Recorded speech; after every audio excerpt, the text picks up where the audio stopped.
All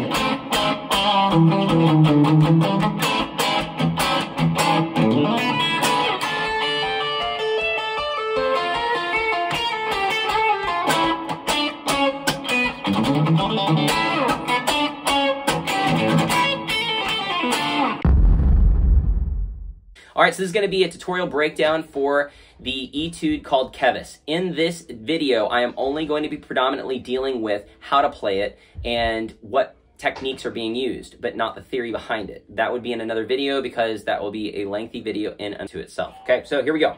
We're going to start off with an A minor using F shape. We're going to have our ring finger on the 7th fret D, and our index finger is going to bar down on the G, B, and high E string. Then you're going to remove your ring finger and drop your middle finger down on the 6th fret D. And then you're going to hit the individual 5th fret D with some vibrato. I do a little bit more like a bend, like that. But you could think about do a little bit of vibrato if you want.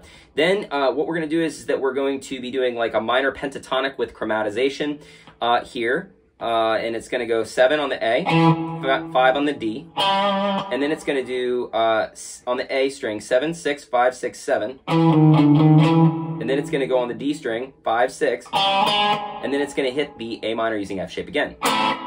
Then it's going to go back to the 6th fret here, D string, while again you're barring down on the G, B, and high E string. Hit a chug on the low E. And I'm going to use now my ring finger to bar down on the G, B, high E string 5th fret. I'm going to use my index finger for the 4th fret D. Then I'm going to hit another chug.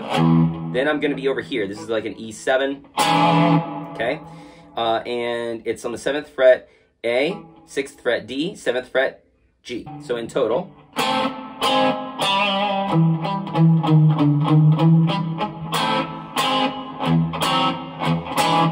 Then we're going to do this very fast run. It's going to be using tripleted notes. I do believe it's 32nd note triplets. This is going to start off with an open low E, hammering on to the 5th fret low E and hammering on to the 7th fret low E. Then you're going to string skip to the D string and hit open 6, 7, and that open hammers on to 6, hammers on to 7. Then it goes to the B string, open, then hammers on to 10, hammers on to 12. And then you hit the open high E.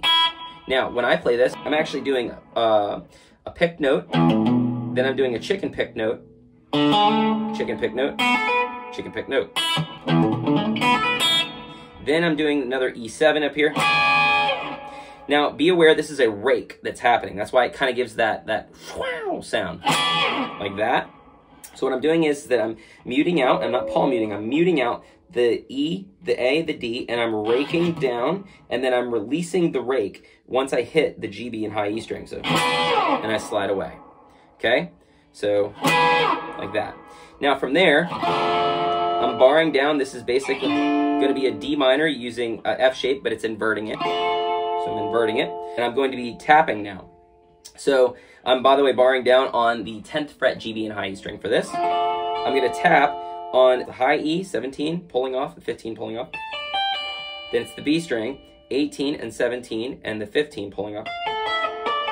Then it's going to be 17 pulling off, 15 pulling off, 14 pulling off. Then I'm going to be utilizing this bar here. I'm going to pull off from 11, pull off to 10, hit 12 on the G, hit 10 on the B.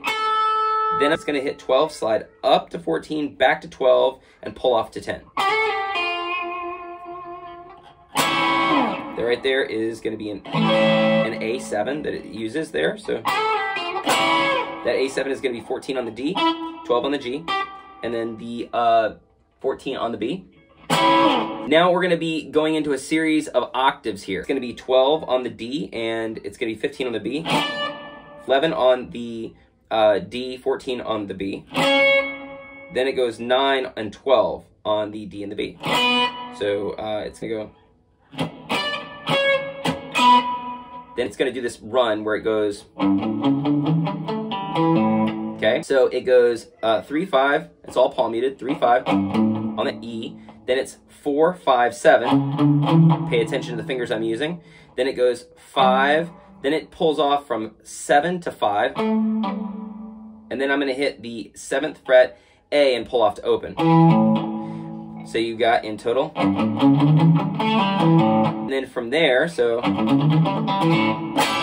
right there. Again, there's other rakes that are involved. All these, there's this right here. This A7 is the same thing as this one. It's just playing a D shape here. Now I did that specifically just so that it kind of has more of like, it's all centered around here and I don't have to jump up as high. So then it's going to do the octaves again, 12 and 15, 11 and 14. Then it goes a rhythmical mute, and then it goes to the 12th fret G, B, and high E string. And then it goes chugs on the low E string, and then it does that A7 using D shape again. Then it does this. This is going to be 30-second notes. And it's going to go fast at the very, very end. So it's going to start with 30-second notes, then it's going to go to triplets. Like that, okay? So it's going to go 5, hammers on to 6, pulls back off to 5, hits the 8th fret B, hits the 5th fret high E. Then it goes 8, 6, 5, and then open on the B. Then it does this right here, which is going to be a D minor using A shape with a rake. So, and that is it for Kevis. Hi, my name is Tom Rodriguez, and I am the author of Unlock Your Lute. This book deals with a simple approach to guitar fretboard mechanics and walks you through how to visualize music theory through chord structures. If you're interested in purchasing my book, you can head over to my website at unlockyourlute.com. If you're interested in joining the Unlock Your Lute community, head over to my Patreon. There you can get access to resources including tabs and backing tracks for this song and many more to come. Links are found in the description. Please consider liking and subscribing if you haven't already. Also, remember to hit the bell icon if you want to be notified when new videos are uploaded. Don't be a stranger. If you have any questions, comment below.